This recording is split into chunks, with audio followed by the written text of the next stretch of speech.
ખેડામાં 3 વર્ષથી રસ્તાનું કામ અધૂરું રહેતા લોકોમાં ભારે રોષ જોવા મળ્યો. માર્ગ પૂર્ણ કરવાની ઉઠી માંગ.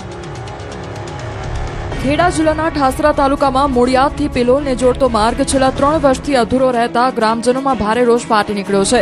રૂપિયા 3.92 કરોડના ખર્ચે મંજૂર થયેલું આ કામ સમય મર્યાદા બાદ પણ પૂર્ણ થયું નથી અને હાલમાં માત્ર મેટલ લેવલે અટવાયું છે.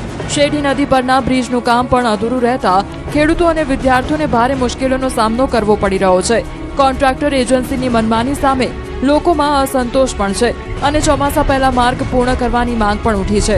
સ્થાનિક રહીશોનો આક્ષેપ છે કે કોન્ટ્રાક્ટર પોતાની મરજી મુજબ કામ શરૂ કરે છે અને બંધ કરી દે છે. હાલમાં રોડ પર માત્ર માટી અને મેટલ નાખીને કામ અધૂરું છોડી દેવાયું છે, જેના કારણે ઉડતી ધૂળ અને પથરાઓને લીધે વાહન ચાલકો પરેશાન છે. બીજી તરફ માર્ગ અને મકાન વિભાગના અધિકારીઓનું પણ આ એજન્સી સાંભળતી ન હોવાનું ચર્ચાઈ રહ્યું છે.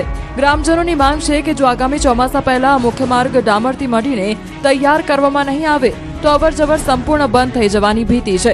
બીજી તરફ આ સમગ્ર મામલે કાર્યપાલક ઇજનેરે જણાવ્યું હતું કે મૂળિયાદ ખાતે બ્રિજના એપ્રોચ રોડની લંબાઈ ઓછી પડતી હોવાથી તેને વધારવા માટેની કામગીરી હાલ પ્રગતિમાં છે. પોતે સ્થળ મુલાકાત લીધી છે, જેમાં રિટેનિંગ વોલ અને મેટલિંગનું કામ પૂર્ણ થઈ ગયું છે. ટૂંક સમયમાં જ ડામર કામ પૂર્ણ કરી આ બ્રિજ અને રસ્તો જનતા માટે ખુલ્લો મૂકવામાં આવશે.